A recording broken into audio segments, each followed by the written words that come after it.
সম্মানিত পেনশনারবৃন্দ, আপনাদের দাবি দাওয়া ও ন্যায্য অধিকার নিয়ে এখানে নিয়মিত ভিডিও প্রকাশিত হয়।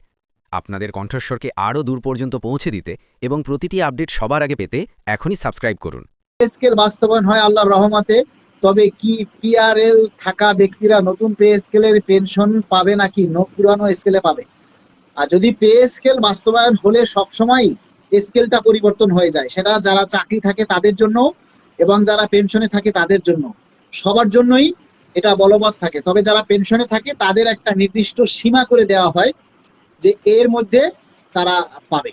ঠিক আছে, যারা পেনশনে থাকে তাদেরও বেতন বাড়বে পে স্কেলে এবং তাদেরকে একটা নির্দিষ্ট করে দেওয়া হয়।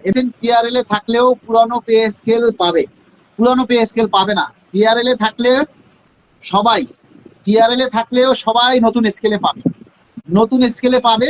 এখন পিআরএল বলতে আপনি চাকরি থাকা অবস্থায়, মানে পিআরএল এর যে টাইমটা 18 মাস, এই 18 মাসের মধ্যে যদি পে স্কেল বাস্তবায়ন হয়, তার মধ্যে যদি আপনি পিআরএল এ থাকেন, তাহলে আপনি সম্পূর্ণভাবে একেবারে পুরো সুযোগ সুবিধা পাবেন। ঠিক আছে, এই যে সারা বাংলাদেশ থেকে একটা স্মারকলিপির আহ্বান করেছি পে স্কেলের দাবি জানিয়ে, আপনারা এমপিওভুক্ত শিক্ষকরা, প্রাথমিক বিদ্যালয়ের শিক্ষকরা কেন আপনারা দিচ্ছেন না?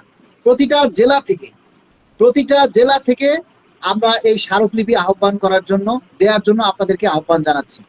এতে আমাদের এই দাবিটা আরো অনেক বেশি জোরালো হবে।